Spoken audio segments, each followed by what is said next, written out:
যদি আমার কথাগুলো কারো ভালো লেগে থাকে, যদি আমাকে কারো ভালো লেগে থাকে, যদি আমার সাথে কেউ কথা বলতে চান, তাহলে এই ভিডিওর নিচে শেয়ার অপশন আছে, ওখানে ক্লিক করলে ইমো নাম্বার আসবে।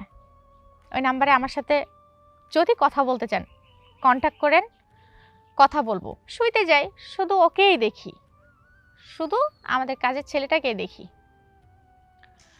তো আমার হাজব্যান্ড রাগ করে শুয়ে পড়ছে, যে হয়তো বা কিছু একটা হয়েছে যার জন্য সে শুয়ে পড়ার পরে আমি মাঝরাতে কাজের ছেলেটার কাছে উঠে গেছি। তা আমাকে দেখে বলছে, ভাবি আপনি? আমি বললাম, আমাকে ভাবি ডাকিস না, কেন জানি না তোর কথা বারবার মনে পড়ছে, তাই আমি তোর কাছে আসলাম। বললো তাই? আমি বললাম হ্যাঁ, তোকে না আমার খুব ভালো লাগে। বলতেছে আপনাকেও আমার খুব ভালো লাগে। তা আমি বললাম ভালো লাগে তো আমি তোর কাছে আসছি, আমি তোকে ভালোবাসতে চাই, তোর সাথে থাকতে চাই সারা জীবন। পরে বলল যে আমিও থাকতে চাই। তো এক পর্যায়ে কথা বলতে বলতে তার সাথে আমার শারীরিক সম্পর্কটা হয়ে যায়।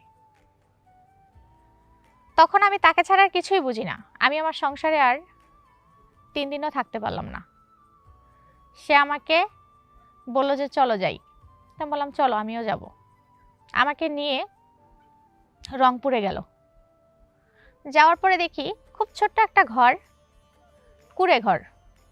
ঘরটা এমন কিছু নেই, শুধু একটা চৌকি। তাও আমার কাছে মনে হচ্ছিল ওটা মনে হয় আমার কাছে রাজপ্রাসাদ। কারণ ওই যে আমি তার পাগল হয়ে গেছি। তো তখন আমাকে বলল আজ থেকে এটাই তোমার ঘর। আমি বললাম ঠিক আছে, আমি সবসময় তোমার ভালোবাসায় থাকতে চাই। এভাবে প্রায় 6 মাসের মতো চললো। আসসালামু আলাইকুম, সবাই কেমন আছেন? আশা করি আমিও ভালো আছি, তবে আপনাদের মতো না। ভালো থাকার চেষ্টা করি। আমার দেশের বাড়ি শেরপুর। আমার নাম শিলা। আমি খুব ধনী ঘরের একটা বউ। আমার হাজব্যান্ডের টাকা পয়সা কোনো কিছুর অভাব নাই। আমার ঘরে অনেক অনেক সুখ আছে, কিন্তু এই সুখটা মনে হয় মানুষের বেশি দিন সহ্য হলো না, তাই সুখটা আমার চলে গেল। আজকে এই গল্পটাই আপনাদের সাথে বলবো। আশা করি এই গল্প থেকে আপনারা অনেক কিছু শিখতে পারবেন। তো আমরা এখন মূল ঘটনায় যাই। আমার জীবনে একটা চরম বাস্তব। আমি একদিন আমার রুমে কাজ করছি।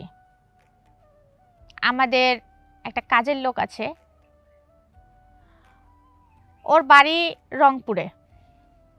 আমার হাজব্যান্ড ওখানে জমি কিনছিল, ওখানে আর কি ধান চাষ করে, তারপরে শাকসবজি চাষ করে, যেগুলো ও দেখাশোনা করে আমাদের এখানে নিয়ে আসে।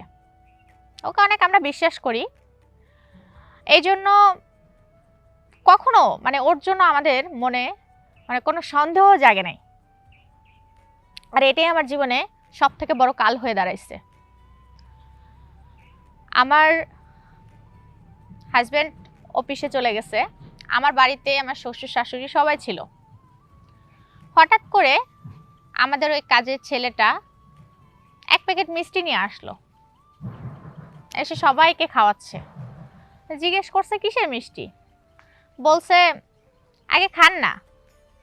তো সবাইকে মিষ্টি খাওয়ানোর পরে সে আমার ঘরে আসছে, আয়শা বলছে ভাবি একটা কথা বলবো। আমি বললাম কি রে, তুই কখন আসলি?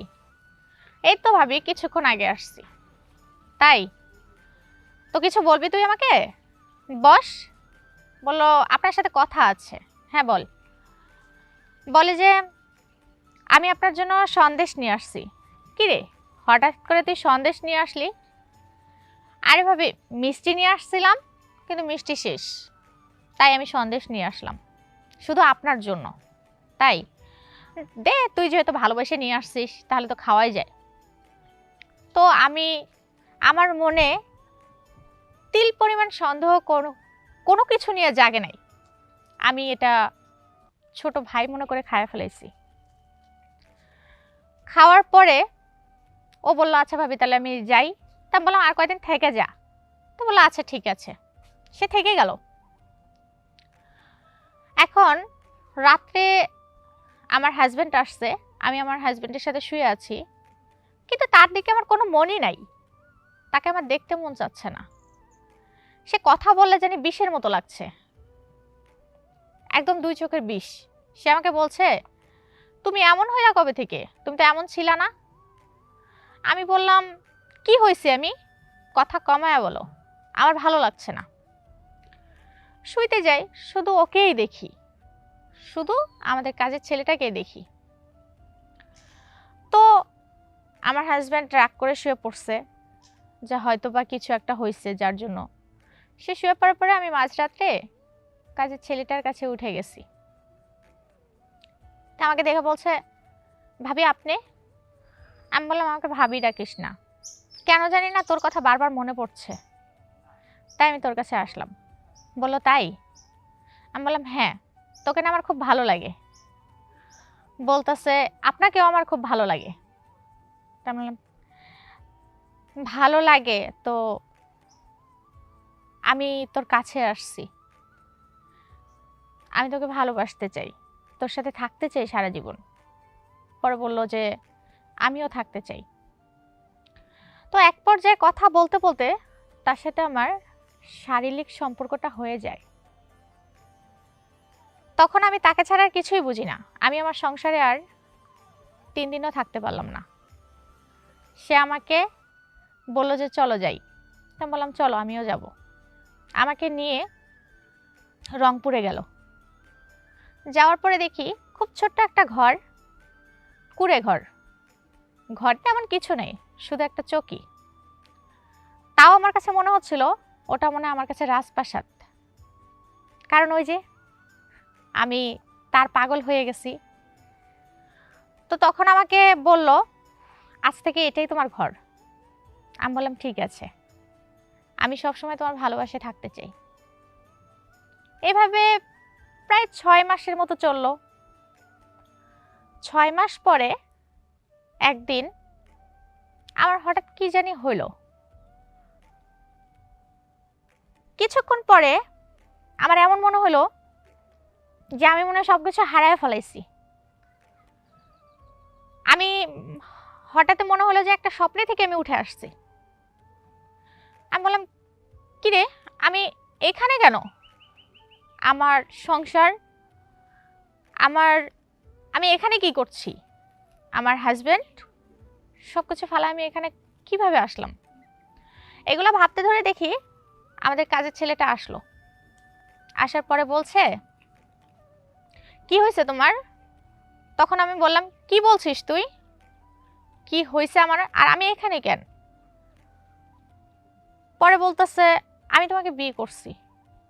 বিয়ে করছিস মানে? কবে তুই বিয়ে করলি? তুই না আমাকে সন্দেশ খাওয়াইলি। এরপর থেকে তো আমার কিছুই মনে নেই তেমন একটা।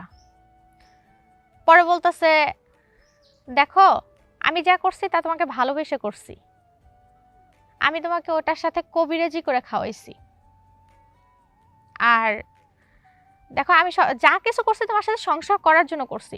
তখন আমার মাথায় তো আকাশ ভেঙে পড়লো, সে কি বলে? তখন আমি বলি যে এটা তুই ঠিক করিস নাই, তোকে আমি অনেক বিশ্বাস করে আমি সন্দেশটা খাইছি, বিশ্বাসের মর্যাদা তুই এটা দিলি, এটা তুই ঠিক করিস নাই একদম।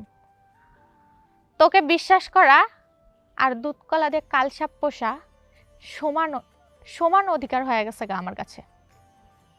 তখন সে বলে যা হবার হয়েছে, তুমি থেকে যাও, তোর মতো মানুষের সাথে আমি আর থাকবো না, আমি আমার সংসারে যাব। তখন আমি আবার ফির ঢাকায় আসি। আসার পরে আমি আমার শ্বশুরবাড়িতে আসি। এসে দেখি আমার স্বামী আরেকটা সংসার পাচ্ছে। আমার স্বামী বলতেছে কি রে, তুই তো তোর নাং নিয়ে চলে গেছিলি, এখন কেন আসলি? না অভাবী সংসার এখন কি আর ভালো লাগে না? তখন আমি বললাম তুমি ভুল করছো, আমি এমন কিছু করি নাই। সে আমাকে বলো করছিস কি না? তুই 6 মাস পরে আইসা তুই এই কথা বলছিস, আমি কি তোর জন্য বসে আছি? তুই তো চলে গেছিস, একটা সামান্য একটা কাজের ছেলের হাত ধরে চলে গেলি। মানে আমি বললাম দেখো সব কিছু বোঝার চেষ্টা করো, কিন্তু আমার স্বামী কিছু বুঝলো না, কিছু শুনলো না, সে আমাকে বের করে দিল। তারপর থেকে আমি আমার বাবার বাড়িতে আছি। তো আমি আপনাদের বলছি, আপনারা আমার মতো ভুল কেউ করবেন না, সে হোক কাছের লোক হোক দূরের লোক, তাকে বিশ্বাস করে কিছু খাবেন না। আর অবশ্যই মানে এমন কোনো কাজ করবেন না যেটার জন্য আপনাদের সংসারটা ভেঙে যাবে। আর আমি তো যা করার করে ফেলাইছি, অবশ্যই এখন আমার সংসার করতে হবে, আমার জীবনটা সব কিছুই তো আপনারা শুনলেন। যদি আমার কথাগুলো কারো ভালো লেগে থাকে, যদি আমাকে কারো ভালো লেগে থাকে, যদি আমার সাথে কেউ কথা বলতে চান, তাহলে এই ভিডিওর নিচে শেয়ার অপশন আছে, ওখানে ক্লিক করলে ইমো নাম্বার আসবে। ওই নাম্বারে আমার সাথে যদি কথা বলতে চান কন্ট্যাক্ট করেন, কথা বলবো। যদি ভালো মনে হয় অবশ্যই সংসার করব। আল্লাহ হাফেজ।